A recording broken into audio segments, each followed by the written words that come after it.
Gary, it's great to have you back on so soon after our last chat. Now, I understand you've received some updated log analysis from the drilling program at Borba. What are the logs and gas telling you? Yes, thanks for the opportunity, Alex. We announced, obviously, earlier on that we'd had 190 feet of good gas shows. And, since then we've drilled to the current TD and run casing at that point after collecting the electric logs. And the reason for running the casing at this point was that the pressures were getting to a point where there's a danger of the pressure being too high for sand reservoirs higher up the hole. So we've decided to set the casing just above the Gwynder. And so when we drill out, we'll go to the Gwynder. But the results of the logs that we have at the moment are that we had a gross pay interval from those petrophysical logs of around 185 feet.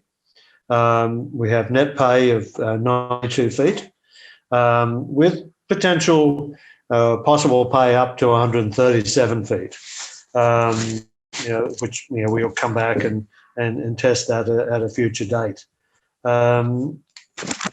That's a great result. It's confirmed the gas shows. It's confirmed we have reservoirs. We have mud cake indicating permeability in these reservoirs.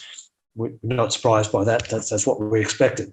These are the known knowns in the basin, and it's all good. This matches up to our first amplitude zone, and so now it gives us confidence that we can drill on and drill the other amplitudes and hopefully get as good as or even better result. So, Gary, from an operational perspective, what are the next steps for you? Well, as I alluded to, we've already run the 9 5/8 inch casing. The previous images that we released, you released with my last interview, showed the casing all lying on the deck, ready to go in the hole. That casing's in the hole. It's cemented in place. And then we have a little bit of a delay.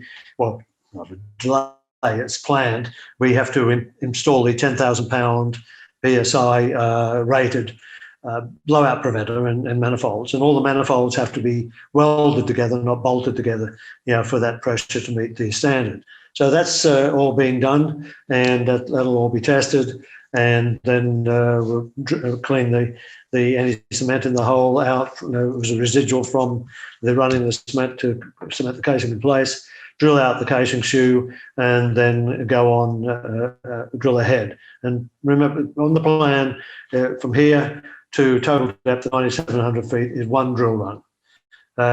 We'll drill that entire 4,500 feet or so in one. No more casing strings at this point in time are planned. So Gary, in terms of news flow, what can shareholders look forward to as the well drills ahead? Well, I think news may not be very far away. Further news.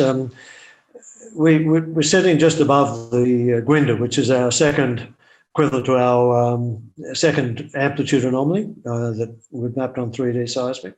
Remember, we've mapped 11, anything up to 27 amplitude anomalies in the area, and we're hoping to test somewhere between 11 and 14, depends on who's counting, in this wellbore. And so that Gwynder, I think, is only probably a couple of 100 feet away. And so not too long after we drill out, maybe in a couple of days, we should be seeing if we've got mudlog shows, gas shows in the Gwynder. The interesting thing about the Gwynder is that we're drilling on a mapped four-way dip structure at the Gwynder. So there's no real stratigraphic component in that. That structure, the Hunt brothers drilled a well in the 90s on the edge of the structure, not intentionally. I think they crossed the fault unintentionally because they may only have had 2D seismic at that point. And they've drilled on the edge of the structure. And that well had 600 feet of gas shows, good gas shows. The upper part of those gas shows had a nicely developed sand. There's 9 feet of log pay in that sand. It's untested. because probably wasn't big enough for the Hunt brothers at that point in time.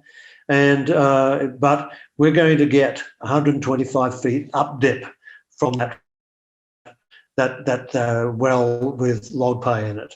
And our amplitude anomalies increase at least, just in absolute terms, 350% if we measure them, from the Hunt Borba, which has very little amplitude because it has very thin pay and thin sand, all the way up to where we're going to intercept the structure, 120 feet higher. And we have a much bigger anomaly, 350% bigger anomaly.